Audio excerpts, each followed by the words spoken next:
नमस्कार दोस्तों, जय माता दी।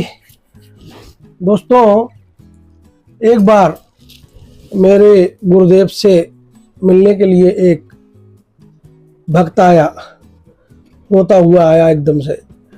और सभा चल रही थी गुरुजी की, तो गुरुजी के चरणों में गिर के रोता हुआ बोलता है, गुरु महाराज मैंने देख लिया।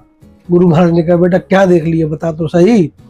गुरु महाराज, मैंने देख लिया, आप महान हैं, मैं आपको अपना गुरु मानता हूँ। आज से मुझे शिष्य रूप में स्वीकार कर लें, अपनी शरण में रखें, मैं जीवन भर आपकी सेवा करना चाहता हूँ, मैंने देख लिया। तो गुरु जी कहते, बेटा जल्दी बता क्या देख लिया। कि मैंने देख लिया गुरु जी महाराज, आप सच कहते हो कि इस दुनिया में कुछ नहीं रखा, कोई किसी का नहीं है, सब दुनिया स्वार्थी है। तो गुरु महाराज बहुत जोर से हंसे, सभा में सभी लोग अचंभित हो गए, ये क्या हुआ। तो जब विस्मय से उसने पूछा, गुरु महाराज जी मैं तो आपकी शरण में आया हूँ, आप हंस क्यों रहे हैं, बताइए। गुरु महाराज ने कहा, तुझे आज मालूम पड़ी है बात, इसलिए हंसी आई, मुझे बहुत पहले मालूम चल गई थी, तभी तो मैं आज यहाँ बाबा बना बैठा हूँ। तो साथियों, कहने का तात्पर्य क्या है कि सच तो सच ही रहेगा। साच बराबर तप नहीं, झूठ बराबर पाप, जाके हृदय साच है ताके हृदय आप। तो भैया सत्य ही ईश्वर है, सच सच ही रहेगा, और जो सच है वही शिव है, वही ईश्वर है। तो सच से प्रेम करें। कहने का भाव क्या है? कहने का भाव वही है कि हमें आज नहीं तो कल यह अनुभव, यह अनुभूति पूरी तरह से हो ही जाएगी कि इस दुनिया में कुछ नहीं रखा है। सबको अपना सब कुछ छोड़ करके अपनी आगे की यात्रा पर निकल के जाना है। यहाँ पर ठहरना किसी को नहीं है। और अगर यहाँ पर पूरी तरह सुख होता, सारी व्यवस्थाएं होती, सारी व्यवस्थाएं सुलभ होती, तो फिर हर कोई यहीं पर जमने का प्रयास करता, कोई आगे बढ़ना ही नहीं चाहता, आगे की यात्रा करना ही नहीं चाहता। लेकिन प्रकृति देवी या परमात्मा, हम जो भी कह लें, बात एक ही है। परमात्मा यही चाहता है कि आप उसकी जो विधि विधान है, आप बहते रहें, नदी की तरह आगे बढ़ते रहें। हमारी यात्रा अनंत काल तक जारी रहने वाली हो सकती है। इसलिए उसकी व्यवस्था पर विश्वास करें और सच को प्रेम करें, झूठ से नफरत करें, क्योंकि झूठ हमें नरक की तरफ ले जाता है, दुखों की तरफ ले जाता है। और सच हमें, क्योंकि सच को ईश्वर माना गया है, ईश्वर को सच माना गया है, एक ही बात है, दोनों एक दूसरे के पर्यायवाची हैं। तो जो सच से प्रेम करता है वो सुखी हो जाता है, सुख की तरफ बढ़ता चला जाता है। और जो नदी रुक जाती है वो सड़ जाती है, कीचड़ में तब्दील हो जाती है। इसलिए जीवन का महत्व है बढ़ते रहना, चलते रहना नदी की तरह। इससे हम समझ सकते हैं कि ये परमात्मा की व्यवस्था है, हमें निरंतर आगे बढ़ते चले जाना है। हम बचपन में पैदा हुए और बीच में जवानी आ गई, फिर बुढ़ापे की तरफ बढ़ चले। तो ये यात्रा तो सतत जारी है ना। पेड़ पौधों को भी हम देखें, हर दिन बढ़ जाता है, हर दिन बेलें बढ़ जाती हैं। जो लौकी की बेल होती है, कद्दू की बेल होती है, तोरई की बेल होती है, ये हम देखते हैं कि एक दिन में ही हमें बहुत ज़्यादा बढ़कर बड़ी हुई दिख जाती हैं। तो प्रकृति का नियम है आगे बढ़ते रहना, चलते रहना। समय का नियम है चलते रहना, बढ़ते रहना, किसी के लिए नहीं रुकना। तो हमें समय के साथ, नदी के साथ बहते रहना है, यह सच है। इस सच से प्रेम करना है। यहाँ जब किसी को रहना ही नहीं है तो फिर जातवाद का घमंड, धर्मवाद का घमंड, ऊंच नीच का घमंड करने से फायदा क्या है? कोई फायदा नहीं, क्योंकि परमात्मा की बातें हैं जो धर्म ग्रंथों में लिखी हैं, अगर वो सच हुई तो फिर क्या होगा। इसलिए अगर आपको लगता है कि वो सच नहीं है तो अपनी खोज स्वयं करें, सच्चाई का पता लगाएं, है ना। वैसे तो कोई झूठा क्यों लिखेगा।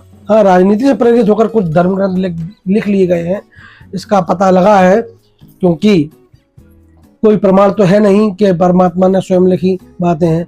लिखी तो हम लोगों ने ही है, मिलजुल कर। हम लोगों का तात्पर्य हमारे जैसे समाज के लोगों ने ही, किसी ने अच्छी भावना से लिखी, लोगों को सिखाने की भावना से लिखी, लोगों को आगे मार्ग दिखाने की भावना से लिखी, और कुछ कुछ अपने स्वयं के स्वार्थ भी जोड़ लिए।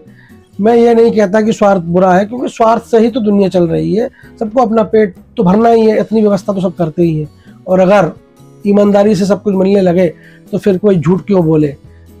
ये कड़वी सच्चाई है कि माहौल ऐसा है, जमाना ऐसा है कि ना चाहते हुए भी लोगों को झूठ बोलना पड़ता है। अगर बिजनेस में व्यक्ति झूठ ना बोले तो उसका बिजनेस ही ना चले, वो प्रॉफिट ही ना कमा पाए। तो ये कड़वी सच्चाइयाँ हैं। तो ये सच्चाइयाँ हैं, सच माने ईश्वर, तो इसका मतलब ये ईश्वर की इच्छा से हो रहा है, तो फिर दुखी होने का कोई मतलब नहीं बचता। मेरी बात पर गौर करना, समझने का प्रयास करना। बाकी आप समझदार हैं ही, मेरी बात को आप समझ ही गए होंगे मैं क्या बताना और क्या कहना चाह रहा हूँ। तो ये बातें हैं। मुख्य विषय पर आता हूँ साथियों, काफ़ी समय हो गया है। मुख्य विषय यह है कि हमें गुरु घंटालों से सावधान रहना है। गुरु घंटाल कौन? वो लोग जो केवल अपना ही उल्लू सीधा करने में लगे रहते हैं, अपनी बात पर ही अड़े रहते हैं। उनको केवल अपनी बात मनवानी होती है, उनको केवल अपने मत का प्रचार करवाना होता है। वो दूसरों के मत, दूसरों के प्रचार, दूसरों के धर्म में विश्वास नहीं करते और खुद को श्रेष्ठ समझते हैं, दूसरों को नीचे समझते हैं। तो ऐसे गुरु घंटालों से हमें बच के रहना है। इनको हम कैसे पहचाने, ये भी एक गंभीर विषय है। पहचानना हर किसी के बस की बात नहीं होती। इनको हम ऐसे पहचान सकते हैं कि अगर ये मानवतावादी हैं, मानवता की बात करते हैं, जात पात से दूर हैं, धर्मवाद से दूर हैं, केवल ईश्वर की बात करते हैं, एक ईश्वर की बात करते हैं, मानवता की बात करते हैं, तो वो अच्छे और सच्चे संत हो सकते हैं। लेकिन जो तोड़ने की बात करते हैं, विभाजन की बात करते हैं, लड़ाई की बात करते हैं, नफरतों की बात करते हैं, वो लोग धार्मिक नहीं हो सकते। वो धर्म की आड़ में अधर्म के प्रचारक होते हैं और अपना उल्लू सीधे करने के कामों में लगे रहते हैं। उनका केवल मकसद यही होता है कि अपने आप को मजबूत किया जाए, अपनी ताकत बढ़ाई जाए, कैसे भी करके सत्ता पर काबिज रहा जाए। उसके अलावा उनका और कोई मकसद नहीं होता। वो केवल इस्तेमाल करते हैं, चाहे वो धर्म हो, चाहे बंदे हो, सबको अपना बना करके कैसे भी अपना बने, चाहे हिंदू के नाम पे बने, चाहे मुस्लिम के नाम पे बने, कैसे ही बने, अपना गुट बढ़ाना है, अपनी ताकत बनाए रखना है, अपनी सत्ता बनाई रखनी है। मकसद ये है। और ये सब सत्ता की जंग चल रही है, इसमें बुराई भी नहीं है। मजबूरी है लोगों की। मजबूरी क्या है कि अगर हम मजबूत नहीं होंगे तो दूसरा वाला मजबूत होकर के कहीं हमें दबा ना ले। ये डर छुपा हुआ है लोगों के अंदर। लेकिन मैं नहीं समझता कोई किसी को क्यों परेशान करेगा। सब अपना अपना कमाए खाएं, प्यार से मिलजुल कर रहे हैं। दिक्कत क्या है? हाँ, एक दो लोग गलत होते हैं, दुष्ट होते हैं, उनको दबाने के लिए हम लोग ज्यादा हैं, इसलिए उनसे डरने की जरूरत है नहीं। इसलिए प्रेम से रहें, मानवता को अपनाएं। और जो लोग विभाजनकारी बातें करते हैं, अपने स्वार्थ की बातें करते हैं, जैसे दिल्ली के जंतर मंतर पर जो छात्रों ने आंदोलन किया अपनी मांगों को रखते हुए, उनकी मांगे जायज थी, शांतिपूर्ण तरीके से वो मांगे रख रहे थे। अब जो लोग इतने अच्छे काम में, धर्म के काम में हक मांगना कोई अधर्म तो है नहीं।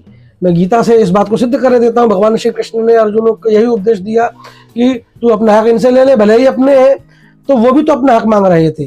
तो या तो अगर आप हिंदू हो, अपने आप को हिंदू कहते हो, तो भगवान कृष्ण की बात को कैसे झुठला सकते हो? भगवान कृष्ण ने कहा अपना हक लेना धर्म है, तो वो भी अपना धर्म का पालन कर रहे थे।